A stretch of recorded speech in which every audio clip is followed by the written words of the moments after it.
시청자 여러분 안녕하십니까? VOA 뉴스투데이 시작합니다.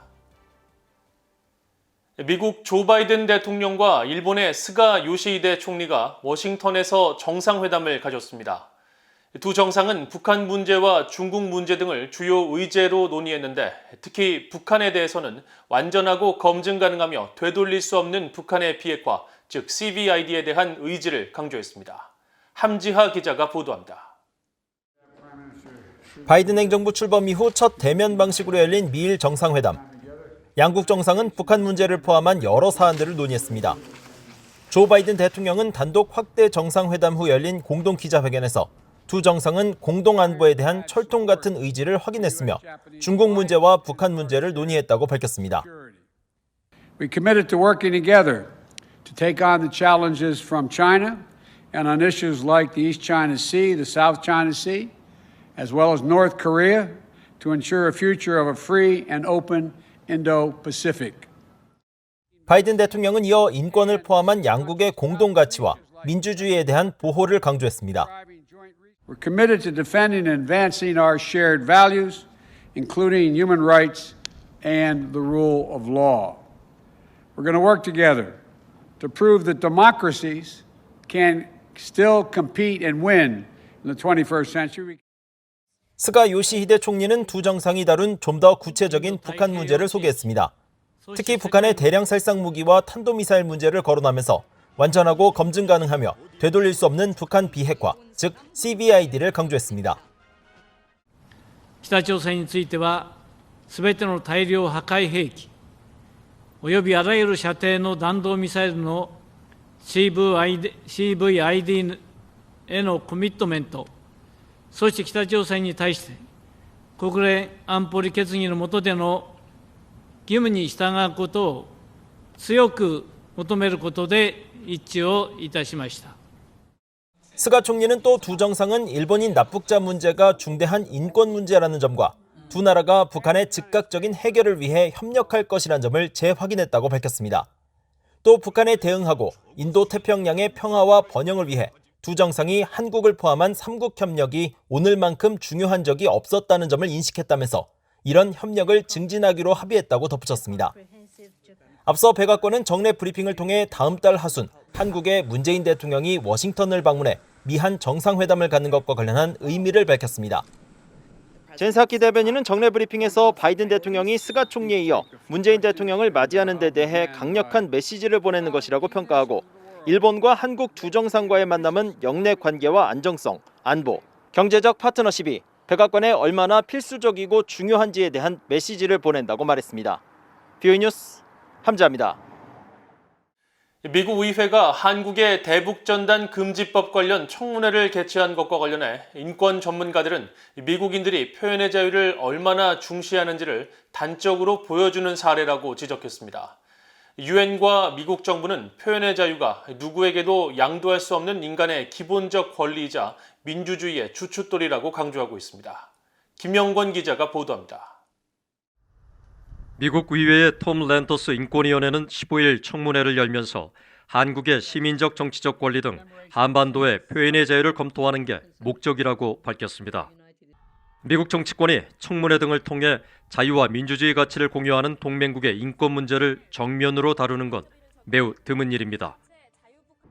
마이클 커비 전 유엔 북한인권 조사위원장은 지난해 12월 영국 의회 내 초당적 기구인 북한 문제에 관한 의원협회가 주최한 청문회에서 미국의 수정헌법을 예로 들면서 외부 정보를 북한에 보내는 활동을 막고 처벌하는 한국 정부의 대북전단 금지법이 미국 정부와 충돌할 수 있다고 경고했습니다. My own belief is that it is likely that those actions may come into conflict with the policies of the new United States administration. If there's one thing Americans like to talk endlessly about, it's the First Amendment, and it's the right of people to express their point of view. The new administration of the United States is going to probably express much more strongly than I could properly do its concern. 230년 전인 1791년 미국은 수정헌법 1조를 통해 국민의 가장 기본적이고 우월적인 지위로 표현의 자유 권리를 명시하고 있습니다. 특히 자유로운 종교 활동을 방해하거나 언론과 출판의 자유, 평화로운 집회의 자유 등 인간의 가장 기본적인 권리를 막는 어떠한 법 제정도 엄격히 금지하는 것으로 미국인들은 수정헌법 1조에서 10조를 담은 권리장전을 건국정신 등 국가 정체성과 직결시키고 있습니다. 조 바이든 대통령은 지난 2월 연설에서 언론과 표현의 자유 등 미국이 가장 소중히 여기는 민주주의 가치에 뿌리를 둔 외교를 시작해야 한다고 거듭 강조했습니다. We must start with diplomacy, rooted in America's most cherished democratic values, defending freedom, championing opportunity, upholding universal rights, respecting the rule of law, and treating every person with dignity.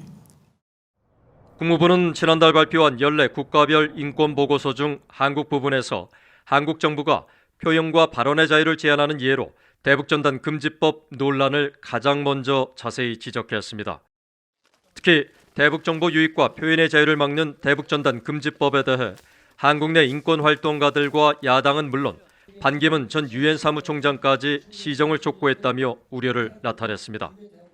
국무부는 또 톰 렌터스 인권위 청문회 개최를 앞두고 VOA에 우리는 한국이 독립적이고 강한 사법부가 있는 민주주의 국가로서 해당 법을 재검토할 수 있는 도구가 갖춰져 있다는 사실을 존중한다고 밝혀 우회적으로 한국의 법 개정을 권고했습니다.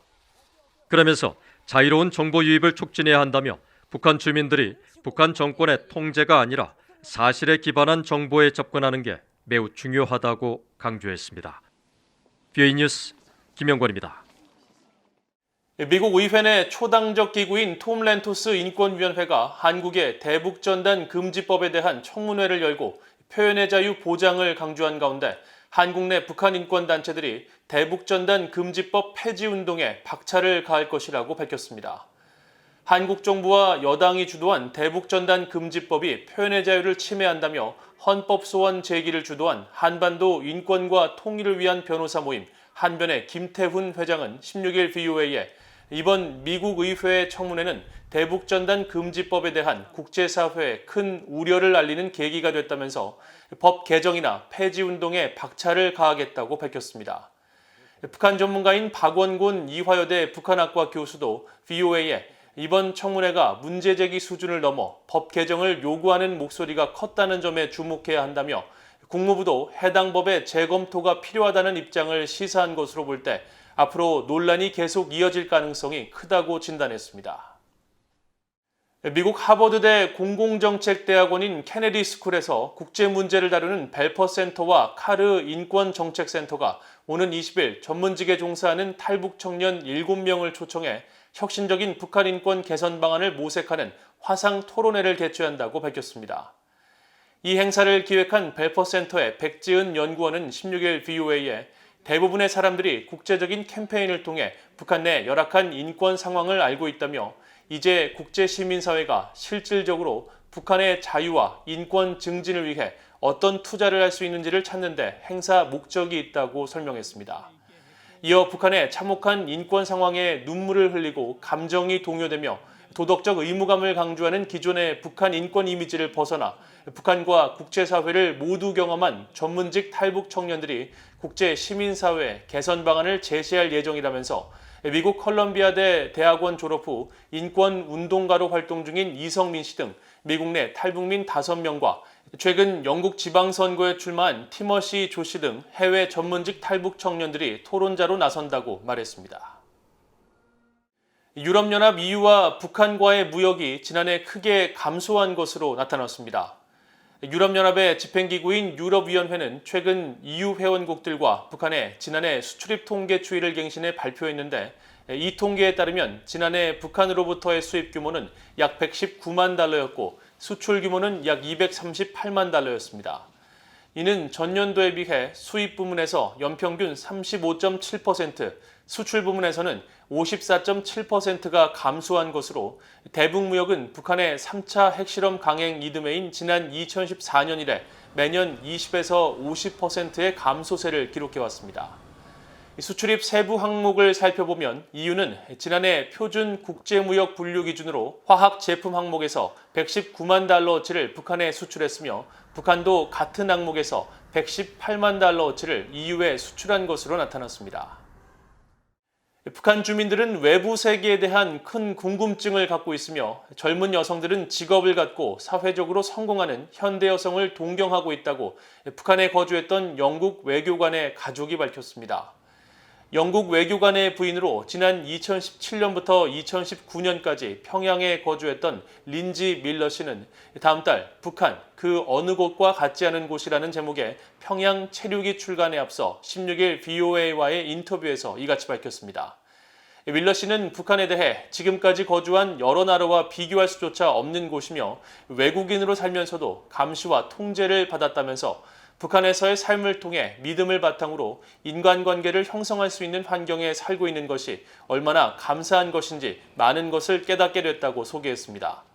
밀러 씨는 자신의 책에는 북한 주민의 표정을 담은 사진 200장과 수필 16편이 담겼다며 북한 정권과 달리 대부분의 주민들은 세계 어느 나라 사람과도 다르지 않았다면서 겸손과 인류의 중요함을 독자들에게 알리고 싶었다고 덧붙였습니다. 이상으로 VOA 뉴스투데이를 모두 마칩니다. 시청해주신 여러분 고맙습니다.